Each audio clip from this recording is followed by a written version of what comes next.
साथियों, आज कई जगह खबरों में मैंने देखा लिखा हुआ है आम आदमी पार्टी को झटका। हज कमेटी में पहली बार भारतीय जनता पार्टी की एक कार्यकर्ता उसकी चेयरपर्सन बन गई और ऐसे बताया जा रहा है कि पता नहीं भारतीय जनता पार्टी कितना बड़ा चुनाव जीत के ये काम करती आ रही है। मुझे लगता है कि आज तक हमने कभी हज कमेटी के बारे में ये भी नहीं सुना होगा कि इसमें कोई चुनाव भी होता है, क्योंकि जो चुनाव है ये मात्र 6 लोगों का चुनाव होता है और वो 6 लोग चुनी हुई सरकार द्वारा हज कमेटी में भेजे जाते हैं। जाहिर सी बात है, तब एक ही सरकार कुछ लोगों को भेजती है तो उसके अंदर आम राय से एक मेंबर जो है उसके अंदर हज समिति के अध्यक्ष या अध्यक्षा बनते हैं। इस बार हज समिति के जो मेंबर्स बने उसके अंदर उपराज्यपाल महोदय ने दिल्ली वालों के साथ बेईमानी की और इतनी बड़ी बेईमानी है एलजी साहब ने की कि जो नाम सदियों से वर्षों से चुनी हुई सरकार भेजा करती थी उनको चोरी छुपे बदलकर नए नामों को डाल दिया गया। अब जब आप अपने नाम ही बदल दिए तो आप ही का बनाया हुआ आदमी कोई मेंबर बनेगा और आप ही का बनाया हुआ कोई मेंबर उनमें से चेयरपर्सन बनेगा। इसमें क्या बड़ा काम कर दिया बेईमानी से।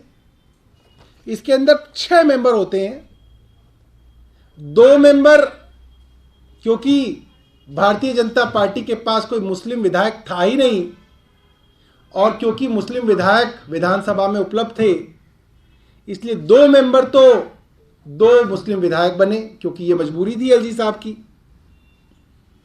हो सकता है अगली बार किसी भारतीय जनता पार्टी के मेंबर का धर्म परिवर्तन करा दें, कहो कि भाई हज कमेटी के अंदर इस बार जो है वो करना है हमें कब्जा, तो 2-3 लोग जो है धर्म परिवर्तन करके मुस्लिम बन जाए तो भी हज कमेटी में जो है कब्जा हो सकता है। ये भी सोच सकते हैं जी साहब, आगे तो कहीं तक भी सोच सकते हैं।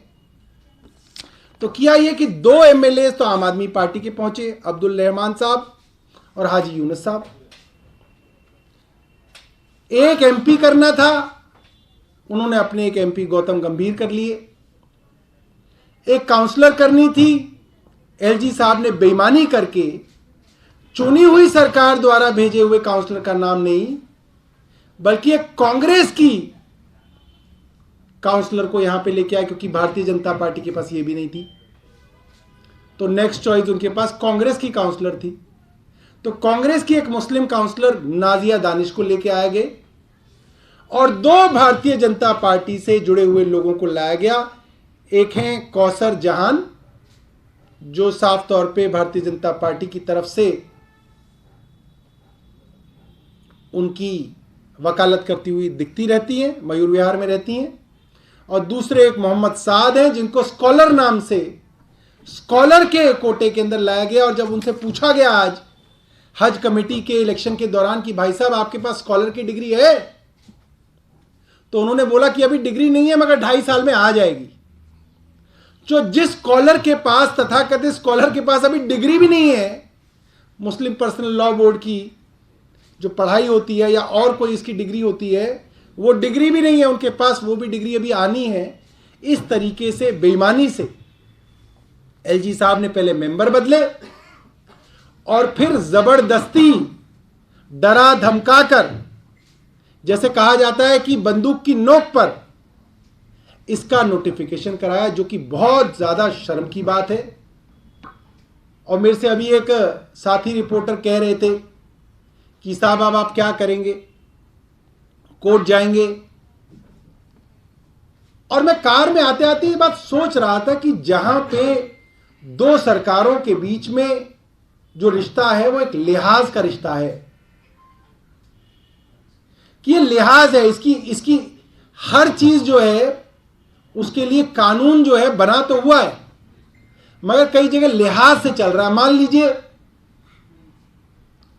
आपको किसी की शादी के अंदर इनवाइट किया है, बारात के अंदर आप जा रहे हैं, आप भी दूल्हे वाली ड्रेस पहन के चले जाएं, आप भी सर पे मुकुट लगा के आ जाएं, कोई क्या कहेगा आपको? कोई ये तो कहेगा नहीं कि भाई तुम कैसे आ गए। मगर एक लिहाज है कि दूल्हा जो है वही है जो शेरवानी पहन के आएगा और सर के ऊपर जो है पगड़ी पहन के आएगा। ये कोई ना कि आप भी वहां पे आ जाए कहे कि नहीं मैं भी दूल्हा हूं। ये एलजी साहब काम कर रहे हैं। जो छोटी छोटी शर्म लिहाज राजनीति के अंदर, प्रजातंत्र के अंदर और हमारे संवैधानिक सेटअप के अंदर थी, उन सभी लिहाजों को एलजी साहब खत्म करते जा रहे हैं। सारे इंस्टीट्यूशंस खत्म करते जा रहे हैं। एलजी साहब के पास कोई पावर नहीं है कि वो इस तरीके से हज समिति के अंदर बेईमानी से मेंबर्स बनाए, मगर एलजी साहब ने ये काम किया है और पूरी दिल्ली को उन्होंने आज शर्मसार किया है। कोई आपके पास सवाल हो तो आप पूछ सकते हैं। जब हमने बात की चुनाव के बाद, उन्होंने कहा कि भारतीय जनता पार्टी मुस्लिमों के साथ खड़ी रही है, नरेंद्र मोदी का काम देखे सबका साथ सबका विकास, और हमारा चुनाव भी इसी के तहत हुआ, हम काम करेंगे सरकार के साथ मिलकर आम आदमी पार्टी। किन्होंने कहा? कौसर जहां। तो ठीक है, हम तो मुस्लिम, अपने मुस्लिम भाइयों को भी बधाई देते हैं फिर कि अगर इतनी अच्छी पार्टी से हज कमेटी जो है आ गई है तो ये तो सबके लिए बड़े विचार की बात है, अच्छी बात है। अगर भाजपा ये काम करना चाहती है तो करना चाहिए, बहुत अच्छी बात है। मगर जो कांग्रेस की पार्षदा का रवैया था वो सवालों में है कि कांग्रेस की पार्षद इस चुनाव में गायब रही हैं, क्योंकि अगर कांग्रेस की पार्षद आ जाती तो 6 वोटों में पता चल जाता कि कांग्रेस की पार्षद ने वोट आम आदमी पार्टी को दिया है या मुस्लिमों की चिंता करने वाली भारतीय जनता पार्टी को दिया है। इसीलिए कांग्रेस की जो पार्षद को एलजी साहब ने भेजा, जिनका नाम है नाजिया दानिश, वो चुनाव में आई नहीं, क्योंकि अगर वो चुनाव में आ जाती तो उनसे उनके समाज के लोग पूछते हैं कि आपने वोट भाजपा को क्यों दिया, तो भाजपा को तो दे नहीं सकती थी। और अगर आम आदमी पार्टी को वोट दे देती तो ये टाई हो जाता, तो 3 एक तरफ 3 दूसरी तरफ हो जाते, जो कि कांग्रेस पार्टी नहीं चाहती थी। तो कुल मिला के ये कांग्रेस और भाजपा की मिलीभगत से आज हज कमेटी के अंदर एक भारतीय जनता पार्टी की कार्यकर्ता और भारतीय जनता पार्टी की आइडियोलॉजी को मानने वाली एक महिला हज समिति की अध्यक्षा बनी है। मैं सभी उन मुस्लिम भाइयों को मुबारकबाद देता हूं जिन्होंने कांग्रेस को जिताया है, जिन्होंने कांग्रेस के काउंसलर्स को जिताया है। कांग्रेस अब उनका जो मन था, जो वो चाहते थे, वो कांग्रेस अब पूरा कर रही है दिल्ली के अंदर। सर, ये नाजिया दानिश वही है जिनके लिए आप कह रहे थे कि ये अध्यक्ष बनेंगी, इसलिए उनको बनाया, इनको बायकॉट कर रही है कांग्रेस? बिल्कुल, हमने आपको पहले ही बताया था, लेकिन उनको अध्यक्ष नहीं बनाया गया कि ये पूरी की पूरी प्लानिंग थी कि एक कांग्रेस की मुस्लिम पार्षदा को लाके उन्हें अध्यक्ष बनाने की कोशिश की जाएगी। मगर जब सवाल उनकी कॉन्स्टिट्यूएंसी में उनको वोटरों ने उनसे सवाल करने लगे कि आप बीजेपी के साथ मिलकर अध्यक्ष बनेंगी, तो वो इससे पीछे हट गई। और जाहिर सी बात है, पीछे हट के भी उन्होंने फायदा जो है भारतीय जनता पार्टी का कराया और भारतीय जनता पार्टी की महिला को उन्होंने अध्यक्षा बनाया। सौरभ जी, एक सवाल इससे के है, अरविंद केजरीवाल जी ने वादा किया हुआ 2025 तक यमुना साफ करनी है, उसमें डुबकी लगवानी है, तो वादा केजरीवाल जी का है और आज यमुना साफ करते हुए एलजी साहब दिखाई देंगे। इंटेंस क्लीनिंग ऑपरेशन जो है वो शुरू कर रहे हैं यमुना के फ्लड प्लेन पर। भाई, मुख्यमंत्री ने अगर वादा किया है तो हम सबके मुख्यमंत्री हैं। मेरा भी कर्तव्य है कि मैं यमुना साफ करूं, आपका भी कर्तव्य है ये यमुना साफ करें। और एलजी साहब के भी मुख्यमंत्री जो है अरविंद केजरीवाल हैं, तो वो भी अगर अपने मुख्यमंत्री के लिए कुछ काम करना चाहते हैं तो करें, बहुत अच्छी बात है। बल्कि मुख्यमंत्री जी के और कार्यों में भी वो हाथ बटाएं, क्योंकि बहुत ज़रूरी है। हमें पानी की भी बहुत जगह ज़रूरत है, हरियाणा से अगर थोड़ा पानी भी वो दिलवा सकें तो दिल्ली के अंदर पानी के लिए हम बहुत कुछ कर सकते हैं। एसटीपीज के लिए वर्षों से ज़मीन जो है हम डीडीए से मांग रहे हैं, अगर वो मिल जाए तो उसके अंदर भी मदद कर सकते हैं। जो मदद कर सकते हैं एलजी साहब बिल्कुल करें, उसमें कोई दिक्कत नहीं। अपने मुख्यमंत्री के लिए उनको करना चाहिए। लेकिन साहब उनका कहना है कि जब आप सरकार नहीं कर पाई तो फिर बाद में एनजीटी ने उनको जिम्मेदारी दी और वो जिम्मेदारी वो निभा रहे हैं। अब देखिए, एनजीटी के अंदर जो वो संस्था बनी हुई है वो बहुत पहले से बनी हुई है।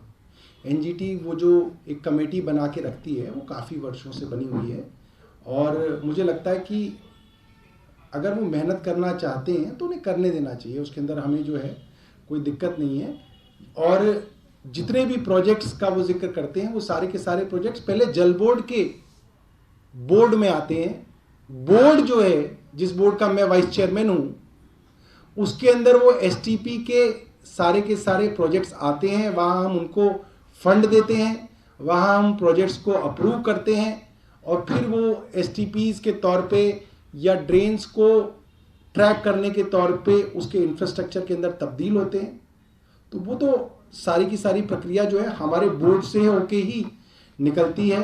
अभी तक जो है एलजी साहब के पास ये शक्तियाँ नहीं आई हैं कि वो जो है खुद जो है जल बोर्ड की जगह जो है ये सारे डिसीजन ले पाएँ। यानी आप कह रहे हैं कि एलजी आपका जो मॉडल है वो कॉपी कर रहे हैं? नहीं, एलजी साहब अपने मुख्यमंत्री जी के काम में हाथ बटा रहे हैं।